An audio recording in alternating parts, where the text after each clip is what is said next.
안녕하세요. 오늘도 사연 살롱을 찾아주셔서 감사합니다. 남들은 한창 자신의 꿈을 펼치며 살 나이에 비싼 돈 주고 인생 공부 제대로 한 여성이에요.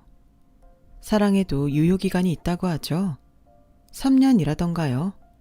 암튼 그 말이 맞긴 맞나 봐요. 적어도 제 경우를 보면 말이에요. 얼마 전 저는 3년간 사귀어온 남친과 헤어졌어요. 결혼까지 약속한 사이이기도 했고 저한테는 첫사랑이었기 때문에 전 그 남자한테 제가 할 수 있는 모든 걸 다 해줬어요. 지금 와서 생각해보면 정말 제 발등을 찍고 싶은 심정이지만요. 주변에선 남친한테 그렇게 쏟아붓지 말라고, 그게 다 남 좋은 일 시키는 거라고 그렇게들 만류했죠. 그런데 그런 말이 귀에 들리나요? 한창 눈에 콩깍지가 씌인 상태라 제 귀에 아무것도 안 들렸죠. 지금 이렇게 남친한테 헌신하며 언젠간 보상받을 날이 올 거라고 내심 믿었던 것 같아요. 한심하게도 말이죠. 그리고 그게 엄청난 착각이란 걸 깨닫기까지 3년이란 시간이 걸렸지 뭐예요. 솔직히 헤어지는 건 힘들지 않았어요. 후회 없이 해줄 만큼 다 해줬으니까요. 근데 끓어오르는 분노와 증오심은 도저히 감당이 안 되더라고요. 정말 태어나서 처음으로 사리를 느꼈을 정도로 남친에 대한 배신감은 컸어요. 심정적으론 오니월 서리빨도 너끈히 뿌릴 수 있겠더라고요. 그만큼 한동안 너무 힘들었죠. 남녀가 만나면 헤어지는 것도 당연한 거지 뭐 그리 유난을 떠냐고 할지 모르지만 제 얘기를 들어보시면 제 마음이 이해가 가실지도 모르겠어요. 남친과 저는 3년 전 클럽데이에 홍대 라이브 클럽에서 만났어요. 남친은 인디밴드의 보컬이었고 전 난생 처음 라이브 공연을 보게 된 초짜 관객이었죠. 한눈에 반했어요. 흑갈색 웨이브 단발에 우수에 찬 눈빛, 기타줄을 뜯는 가늘고 긴 손가락, 만화를 찍고 나온 미소년 같았어요. 남편의 첫 인상은요. 그날부터 남친 대 밴드 공연이 있는 날이면 그게 서울이든 지방이든 전 따라다녔죠. 그렇게 3개월쯤 지났을까요?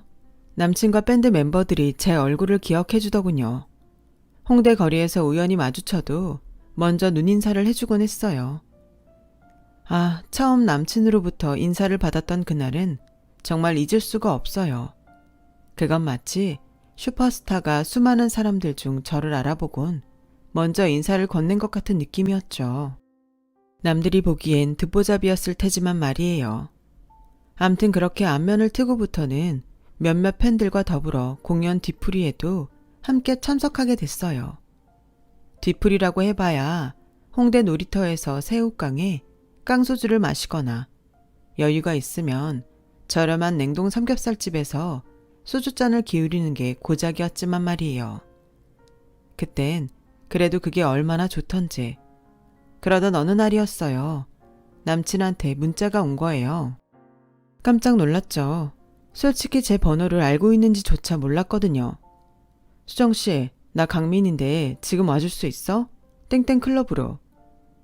별거 아닌 짧은 문자였지만 쿵쾅거리는 제 심장 소리가 내 귓가에 들릴 정도로 전 흥분해 있었죠. 그래서 바로 가겠다고 단문을 했어요. 당시 저는 대학을 휴학하고 입시학원에서 보조 강사로 일하고 있던 터라 강사님께 집에 일이 생겼다곤 거짓말을 하곤 불이 나게 홍대 땡땡클럽으로 달려갔죠. 그런데 가보니 클럽 안은 난장판이 돼 있었고 남친과 외국인 남자가 싸움을 벌이고 있었어요. 사장과 직원들은 중간에서 두 사람을 말리고 있었죠. 남친은 절 보자마자 소리쳤어요. 수정씨, 여기 이 개자식한테 내 욕 좀 통역해줘. 네? 헐, 남친이 절 부른 이유는 싸움 붙은 외국인한테 자기가 하는 욕을 통역해달라고 부른 거였어요. 술자리에서 불문과를 다니다 휴학 중이라고 했더니 그걸 기억하곤 부른 거죠. 황당한 표정으로 멍하게 서 있는 제게 남친은 버럭 소리치며 아 빨리! 재촉을 했죠. 결국 전 난생 처음이자 마지막으로 욕을 통역했어요. 불어로요. 그날 일을 계기로 전 남친과 좀 더 가까워질 수 있었죠. 그리고 얼마 뒤 남친과 사귀게 됐고요. 알고 보니 남친은 경기권 4년제 대학 법대를 졸업했더라고요. 어차피 자기 실력으론 취업 전쟁에서 살아남기 힘들 거라 판단하곤 스쿨밴드 하면서 만났던 동료들과 정식으로 밴드 활동을 시작했던 거죠. 근데 취업만큼이나 홍대 바닥에서 인디밴드로 살아남는 것도 힘들더래요. 그래서 멤버들 몰래 공무원 시험을 준비 중이었는데 이젠 둘 중 하나를 포기할 기로에 왔다고 말하더군요. 생각 같아선 밴드 때려치우고 공무원 시험 준비를 제대로 해보고 싶은데 돈이 문제라고요.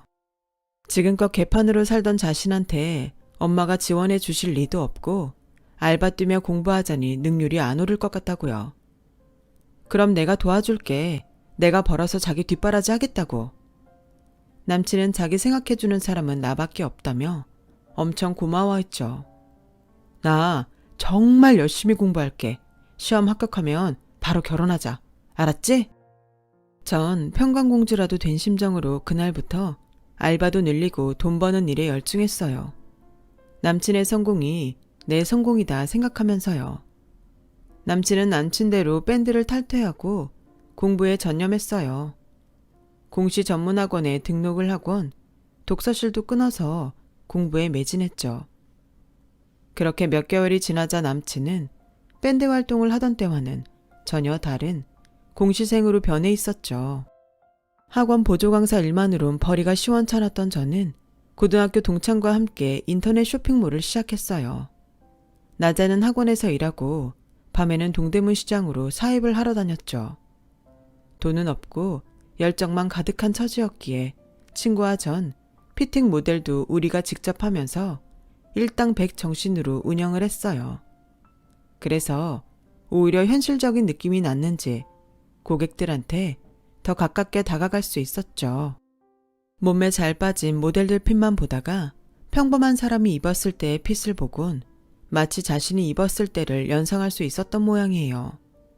쇼핑몰은 입소문을 타고 손님들이 늘기 시작했고 얼마 뒤부터 친구와 전 하던 일을 그만두고 쇼핑몰에만 집중해야 했어요.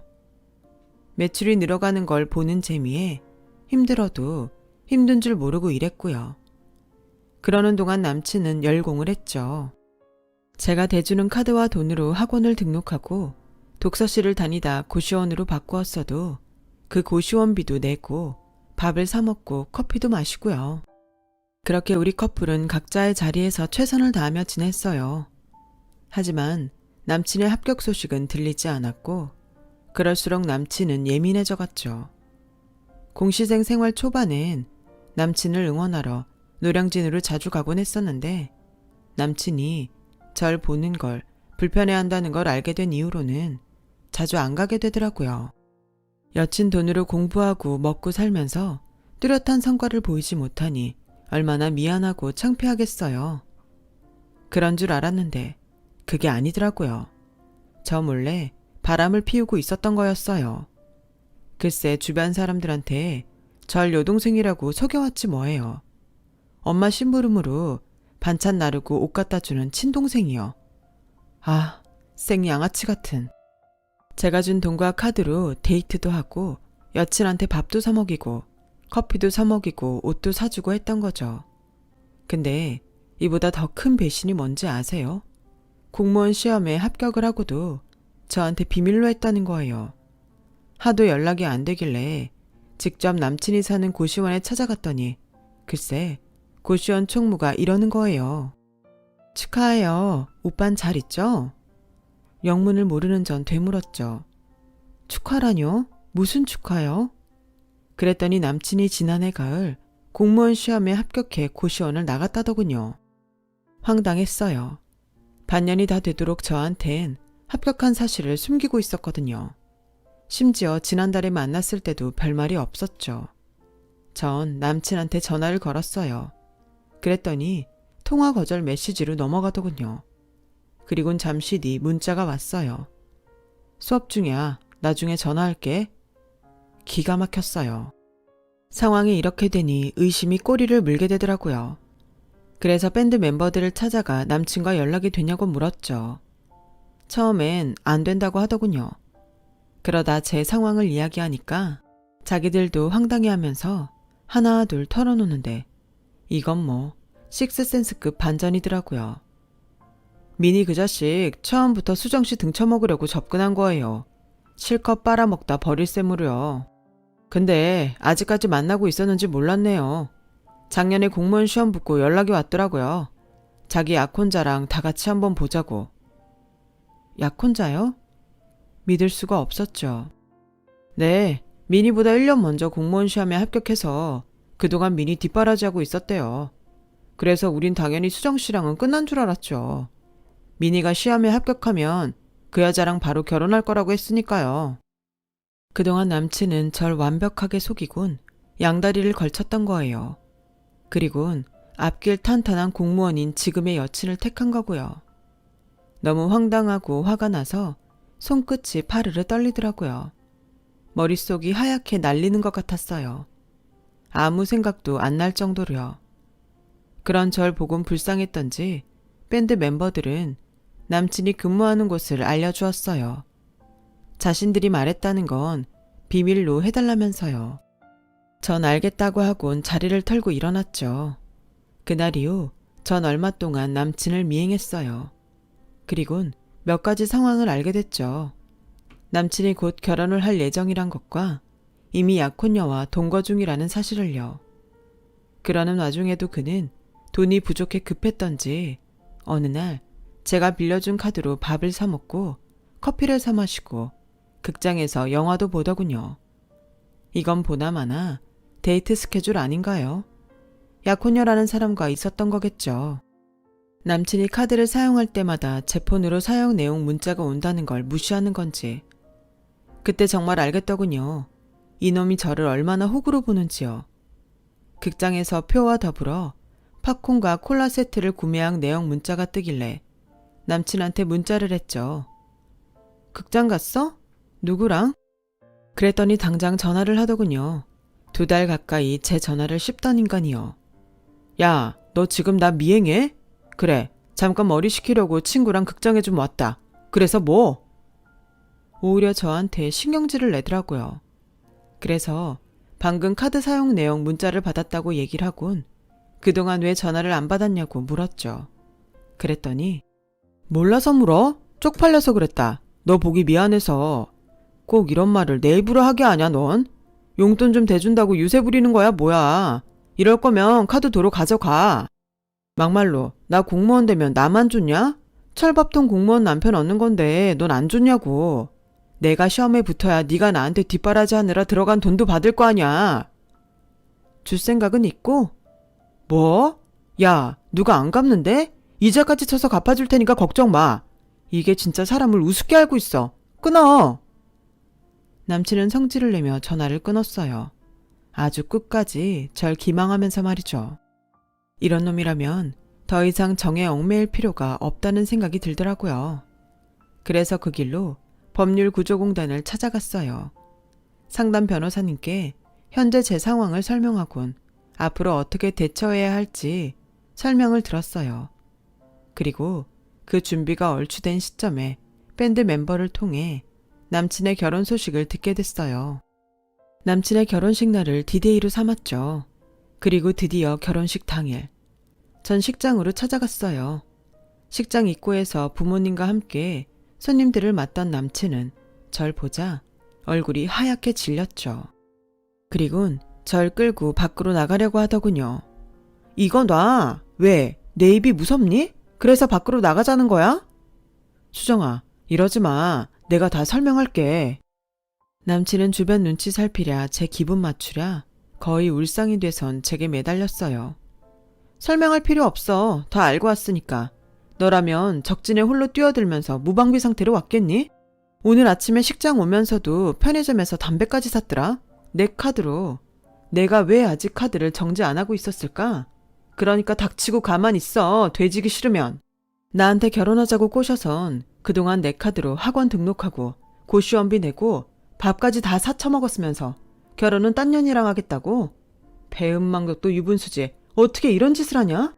너 작년에 공무원 시험 합격했다며? 그래놓고 며칠 전까지 나한텐 아직도 공시생 신분인 척 쇼까지 치고. 넌 양심이란 건 애초에 안 가지고 태어난 거니? 아님 니네 집구석에서 그렇게 교육받고 자라 이 모양인 거니? 이봐, 아가씨, 말이 너무 심한 거 아니야? 그리고 당신이 뭔데 남의 결혼식에 와서 깽판이야, 깽판은. 미나, 당장 경찰 불러. 기가 막혀서 정말. 남의 경사스러운 날에 어디서 저런 게 와선? 남친의 엄마는 절 노려보며 카랑카랑한 목소리로 소리쳤어요. 저기요 아줌마, 상황 파악 제대로 하세요. 내가 지금 심심해서 여기 온 것 같아요? 경사스런 날? 웃기고 앉아있네. 당신 아들 같은 놈이 멀쩡한 여자 인생 망칠 뻔한 날이지. 무슨 경사스런 날이야. 당신 아들이 나한테 무슨 짓을 했는지 알기는 하고 떠들어요? 최소한 제대로 된 부모라면 이런 상황에선 혼인을 빙자해 상대를 농락한 자기 아들을 탓해야 되는 거 아닌가요? 경찰이요? 네, 부르세요. 제가 바라는 바입니다. 그때였어요. 남친 가족이 부른 경비원이 제게 다가왔죠. 그리곤 강제로 절 끌고 나가려고 하더군요. 그러자 신부 측 아버님이 소리쳤어요. 놔두세요. 아직 얘기가 안 끝났다잖아요. 아버님, 이 여자 정신 이상자예요. 제가 인디밴드 생활할 때 죽어라 쫓아다니던 스토커라고요. 그러니까 더 들으실 거 없어요. 하지만 신부 아버님은 남친의 말을 믿지 않는 눈치였어요. 내가 스토커라고? 그럼 넌 지난 3년간 스토커랑 붙어 다녔냐? 전 남친과 다정하게 붙어서 찍었던 사진들을 신부 아버님께 건넸어요. 그리고 너 기억 안 나는 모양인데 얼마 전 나랑 통화하면서 했단 말 있지? 철밥통 공무원 남편 얻을 거라고 했던 그 말. 내 돈 쓴 거 다 갚아주겠다는 그 말. 그 대화 다 녹취했어. 뭐? 아씨. 야, 막말로 이젠 혼인빙자 간음죄 이딴 거 없어. 그거 폐지된 지가 언젠데. 너 그거 노리고 이러는 거라면 실수하는 거야. 설사 내가 결혼을 빙자해서 네 돈을 받아 썼다 쳐. 그래도 너 그걸로 나 못 건다고. 뭘 알아야지. 그러게 뭘 알아야 싸움도 하지. 어떻게 법대까지 나왔다는 애가 수준이 그 모양이니? 설마 내가 폐지된 법 들고 와서 너한테 죄를 묻겠니? 넌 혼인빙자 간음죄만 알고 혼인빙자 사기죄는 모르는 거니? 이 와중에 모르는 척하는 거니? 네가 보낸 문자며 통화 녹취, 게다가 내 카드로 네 학원비며 고시원, 심지어 편의점에서 껌 사 먹은 것까지 다 찍혀있는데 널 사기죄로 고소하는 건 1살짜리가 하품하는 것만큼이나 쉬운 일이야. 뭘 알고나 떠들어. 그리고 사기죄 인정되면 네 공무원 생활은 유지될까? 세상 너 혼자 똑똑한 줄 알고 사는 모양인데 착각하지 마. 넌 그냥 여친한테 기생해서 살던 찌질한 인간일 뿐이야. 그런 주제에 누굴 스토커로 몰아세워. 인생 그따위로 살아놓곤 결혼? 야, 누구 인생 망치려고 니깎게 결혼이야. 웃기지 마. 암튼 난 할 말 다 했으니까 간다. 아참, 조만간 소장 날아갈 거야. 내가 혼인빙자 사기죄로 너 고소했거든. 고소미 잘 쳐 드시고 네가 그동안 쓴 내 돈에 위자료까지 갚을 생각이나 하셔. 전 그 길로 결혼식장을 빠져나왔어요. 겉으론 안 그런 척 했지만 사실 속으론 엄청 떨렸거든요. 계단을 내려오는데 다리가 후들후들 떨리더라고요. 하지만 결국 전 제가 계획한 방법대로 남친한테 한 방을 먹였고 덕분에 분하고 억울했던 마음은 조금이나마 후련해졌어요. 이후 남친과 남친의 엄마까지 저희 집에 찾아와 선처해달라고 무릎 꿇고 빌었지만 어림도 없죠. 전 끝까지 소송을 진행하겠다고 말하곤 모자를 내쫓았어요. 그날 식장에서 남친의 파렴치한 행각을 다 들으신 신부 아버님은 남친을 파면해달라고 남친이 다니는 기관에 탄원서를 내셨대요. 딸의 인상을 망친 놈을 용서할 수 없다고요. 그리고 전 인도에 가려다 아메리카 대륙을 발견한 콜럼버스처럼 남친 뒷바라지 할 돈을 벌려고 시작한 쇼핑몰이 잘 돼서 요즘 돈 버는 재미로 살아요. 제 젊은 날의 추억이 복수극으로 낭자해지긴 했지만 그래도 오늘의 일을 교훈 삼아 앞으론 남자 보는 눈 좀 키워보려고 합니다. 이렇게 털어놓고 나니 마음 한구석에 묵은 감정들이 씻기는 것 같은 느낌이 드네요. 제 이야기 들어주셔서 감사합니다. 들어주신 분들 앞으로 좋은 인연들만 있으시고 더 행복하시길 바랍니다. 여러분, 사연 댓글에 응원과 현명한 조언 부탁드려요. 좋아요와 구독은 저에게 큰 힘이 됩니다. 오늘도 좋은 일 가득하세요.